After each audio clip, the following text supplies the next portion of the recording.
Sahabat Samara, Rasulullah bersabda dalam satu hadis, bahwa puasa itu separuhnya adalah kesabaran. Dengan berpuasa, kita dilatih untuk bersabar tidak makan dan minum sejak fajar hingga maghrib. Kita juga menahan diri dari amarah dan bermacam godaan yang membatalkan puasa.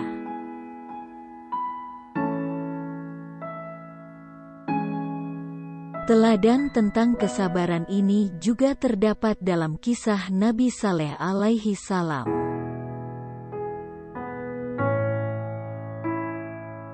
Mari kita simak bagaimana Nabi Saleh alaihi salam tetap sabar menyampaikan amanat Allah Subhanahu wa Ta'ala, meskipun banyak orang yang menentangnya. Kisah beliau ini diceritakan oleh saudara Yosya Sadam.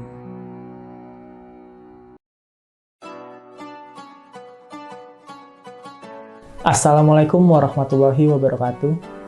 Perkenalkan, nama saya Yosya Sadam yang akan menceritakan kisah dari Nabi Soleh alaihi salam yang diambil dari buku yang berjudul 25 Kisah Nabi dan Rasul karya tim Gema Insani. Nabi Soleh alaihi salam adalah keturunan Nabi Nuh. Beliau hidup di tengah-tengah kaum Samud. Allah mengutus Nabi Soleh untuk mengajak kaum Samud menerima kebenaran dan beriman kepada Allah Subhanahu wa Ta'ala. Namun sayangnya, kaum Samud tidak mempercayai perkataan Nabi Soleh. Mereka menganggap ajaran tauhid atau keesaan terhadap Allah yang dibawa oleh Nabi Soleh hanyalah lelucon belaka. Mengapa engkau melarang kami menyembah apa yang nenek moyang kami sembah? Kami benar-benar tidak yakin dengan agama yang engkau bawa itu, ucap salah satu seorang penduduk Samud. Wahai kaumku, aku mempunyai bukti yang nyata dari Tuhanku, dan diberinya aku rahmat kenabian darinya. Jawab dari Nabi Soleh. Penduduk Samud tetap tidak mau beriman kepada apa yang disampaikan oleh Nabi Soleh. Allah pun menutup hati kaum Samud sehingga mereka sulit menerima kebenaran. Walau begitu, Nabi Soleh tidak pernah berputus asa. Beliau terus berdakwah dengan sabar dari sudut pasar sampai ke lorong-lorong kampung. Beberapa orang kaum Samud ada yang menerima kebenaran yang dibawa oleh Nabi Soleh. Namun banyak pula yang ingkar kepadanya. Orang-orang yang ingkar ini malah menantang Nabi Soleh untuk membuktikan kebenaran kenabiannya dengan sebuah mukjizat. Kemudian Nabi Soleh berdoa memohon kepada Allah untuk memberi tanda kebenaran atas kerasulannya. Maka pada saat itu juga Allah mengabulkannya. Dari bukit batu yang terbelah, muncullah seekor unta betina yang besar. Kaum Samud takjub. Sebagian ada yang beriman, namun masih ada pula yang juga tetap ingkar. Inilah tanda bukti nyata dari Allah kepadamu, seekor unta betina, ujar Nabi Soleh. Kaum yang ingkar itu tetap sombong.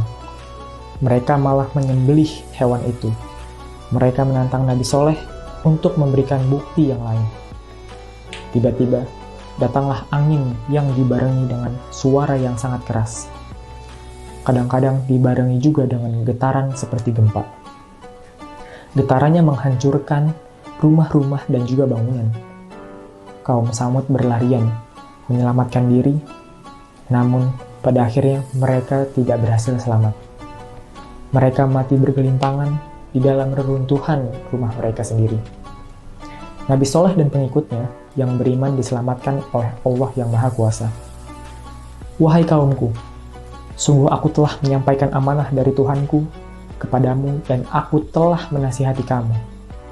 Tetapi kamu tidak menyukai orang yang memberi nasihat, ucap Nabi Soleh sedih melihat keadaan kaumnya yang membangkang. Nabi Soleh pun pergi, meninggalkan tempat itu bersama pengikutnya. Mereka memulai hidup yang baru, dan demikianlah cerita dari Nabi Soleh yang patut diambil pelajarannya. Apabila kita melihat dari cerita Nabi Soleh yang tadi, ada pesan yang sebenarnya juga tersirat dalam cerita tersebut. Setiap perbuatan baik dan juga buruk akan mendapatkan balasan. Apabila perbuatan yang kita baik, maka Allah akan membalasnya dengan pahala yang berlipat ganda. Namun, apabila perbuatan kita buruk, bersiaplah kita untuk mendapatkan hukuman yang setimpal dari Allah juga. Sekian kisah dari Nabi Soleh yang bisa saya sampaikan pada sore hari ini. Kurang lebihnya mohon maaf. Wassalamualaikum warahmatullahi wabarakatuh.